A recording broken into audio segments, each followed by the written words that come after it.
Alright, let's skip the pleasantries. This is a hefty one, so let's get to it. Autobot Arc. Lights and sounds includes exclusive Autobot roller. That's the whole reason I bought this thing. So it's 2-in-1. Arc and play set. So now that you've seen the box, you know what to look for in the shops when you're searching for this guy, if you so desire him.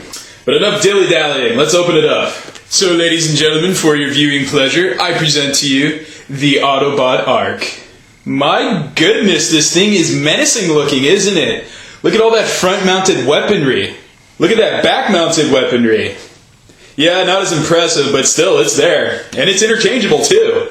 Interchangeable weapons. Something that really doesn't surprise me is the shape of the Arc. I mean, we're dealing with Michael Bay, and we're on movie 3. Really, if the man is still shocking you at this point with all the changes he makes, I'm revoking your fan card. The classic G1 Autobot Arc kind of looked like the Defiant from Star Trek Deep Space Nine. But this thing is like the exact opposite. It's wide in front and narrow in back. Not only that, but it's this gray, silver, more gray color. That's the one thing I would have loved them to keep, is the bronze gold color they had in the original show. Kind of like how the weapons are highlighted in that color.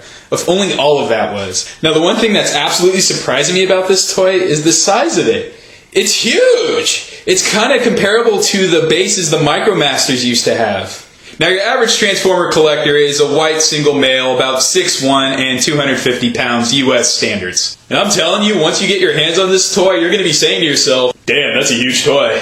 And being Dark of the Moon, it's tricked out with MechTech ports. Just all along the top side of the hull here. I'd imagine that's not very aerodynamically correct for traveling in space. But then again, I'm not a 4 million year old sentient robot, so what do I know about building spaceships? So say, for instance, all this front-mounted death isn't enough for you, because you're trying to do something like, I don't know, open a jar of pickles. Let's take these back-mounted guns that were just uselessly covering our rear, and stick them up front. Look how I pimped out this rad. And our host of other features include a bronze button right here that, when pushed, will light up the guns. Or rather, they would if I had the batteries installed.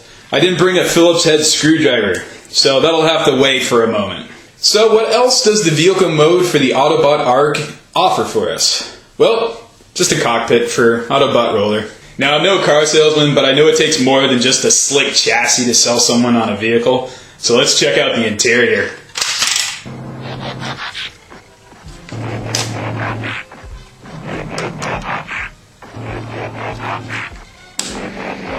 Oh, wow. Autobots love to travel in style. Look at all the room inside. First thing I want to point out is this eroded floor plate. Looks like the New York Times crossword section. Oh, by the way, I'm easily impressed. Secondly, since we finally have a roller to play with, it also comes with a launching ramp to put them on. Oh, people are going to abuse that. And then there's just your basic accoutrement to add to the play value.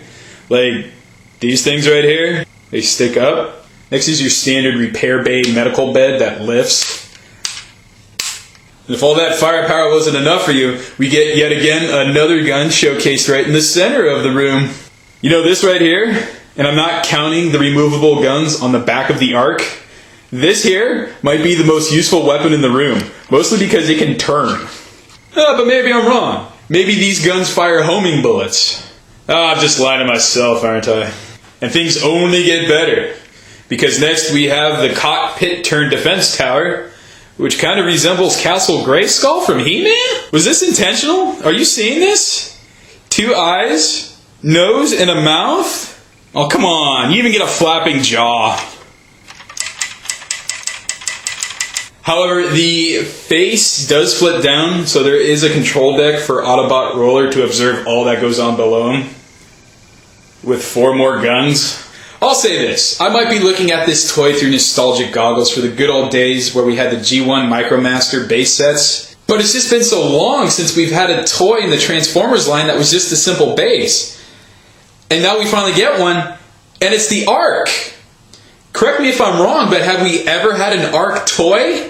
I'm finding all of this pretty cool. And not only that, but we still have Autobot Roller to look at. It only took 27 years to make it happen, but this is Autobot Roller's first official ever robot mode.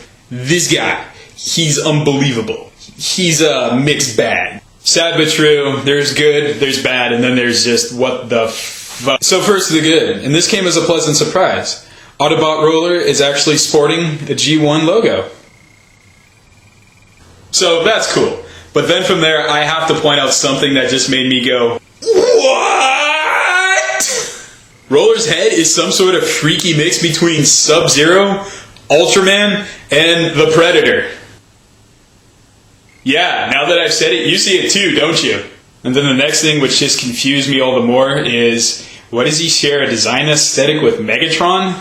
Asymmetrical limbs with a clawed hand, treads for feet, and I'm pretty sure that's almost the same chest. I keep...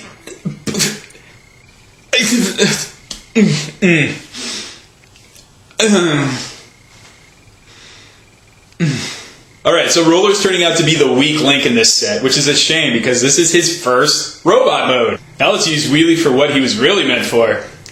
This. There's Roller enjoying the view from his death tower.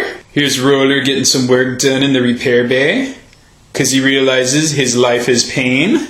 And here's Roller wondering what the hell these lift pillars do. And here's Roller answering the door when the Jehovatrons come calling, asking him if he can spare a moment to talk about Primus. However, fortunately, Autobot Roller does have one good saving grace. He's pretty well articulated. You can get a lot of movement out of him if you wanted to. Head won't turn, but everything else will. Now take one good last look at that ugly, ugly head, because we're moving on to vehicle mode now. So once again, not bad, but definitely not good either. These treads here don't connect to anything. They're just free floating. And they have wheels, so there's the chance they might go off in two different directions when you roll this guy around on the floor. Second thing is, he's obviously just folded up. Oh, Roller, what the hell happened to you? So it breaks my heart to say it, but Autobot Roller, in his first go-round as an official robot, sucks. Oh well, there's always the ramp. Oh, that was awesome. So that's the whole package, the Arc and the Autobot Roller. I'm pretty sure the lights and sounds would be cool too, but I've probably edited that into the video already, so yeah, I bet they're awesome.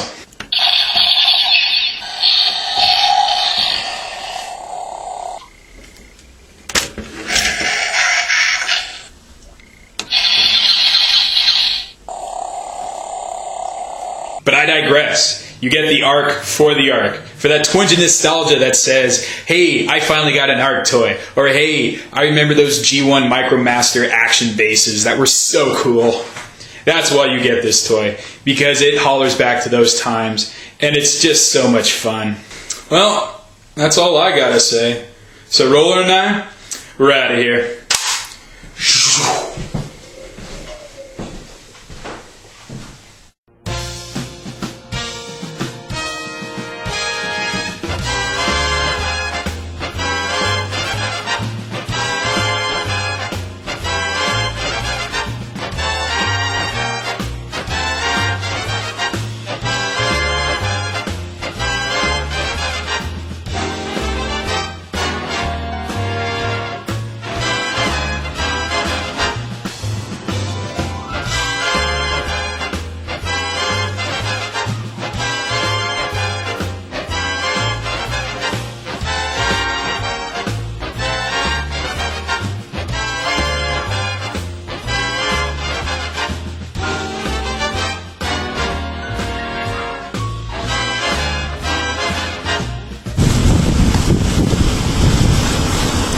Excuse me.